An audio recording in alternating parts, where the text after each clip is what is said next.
എല്ലാവർക്കും എൻ്റെ പുതിയ വീഡിയോയിലേക്ക് സ്വാഗതം. ഞാനിന്ന് ഒത്തിരി സദ്യ കഴിക്കാൻ പോവുകയാണ് തളിപ്പറമ്പ് രാജരാജേശ്വര ക്ഷേത്രത്തിലേക്ക്. അപ്പോൾ ഇവിടെ എത്തുമ്പോൾ തന്നെ 10 മണി കഴിഞ്ഞിന്, നല്ല തിരക്കാണ്.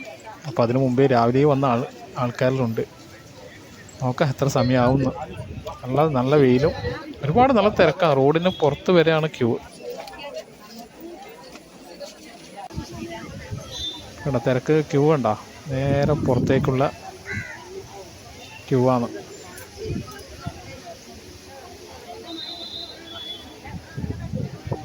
നേരെ കവാടം പുറത്ത് കഴിഞ്ഞതാണ്. റോഡ് പകുതി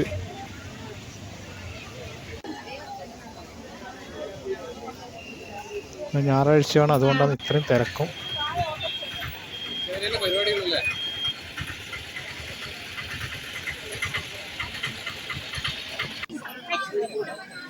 ഇത് ഉള്ളിൽ കൂടി കയറിയിട്ട് അപ്പുറത്തുള്ള ഒരു അമ്പലത്തിൻ്റെ ചിറക്കേക്ക് പോകുന്ന റോഡിലേക്കുള്ള ഇതാണ്.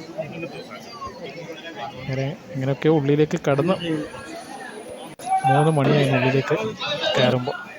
സദ്യ കഴിക്കാമെന്നുള്ള ആഗ്രഹമായി. എന്തായാലും ഭഗവാൻ സാധിച്ചു. എന്നാലും ഇത് ആദ്യമായിട്ട് വരുന്നതാണ്. ഇങ്ങനെ ഭഗവാന്റെ പ്രസാദം കഴിച്ച് മനസ്സും നിറഞ്ഞ് വയറും നിറഞ്ഞ് ഇനിയും ഇതുപോലെ സദ്യ കഴിക്കാൻ ഇനിയും എല്ലാവർക്കും ഭാഗ്യമുണ്ടാവട്ടെ. ഈ വീഡിയോ ഇഷ്ടമായി ലൈക്ക് ചെയ്യുക, ഷെയർ ചെയ്യുക, സബ്സ്ക്രൈബ് ചെയ്യുക. ഈ വീഡിയോ ഇവിടെ അവസാനിക്കുന്നു. നന്ദി, നമസ്കാരം.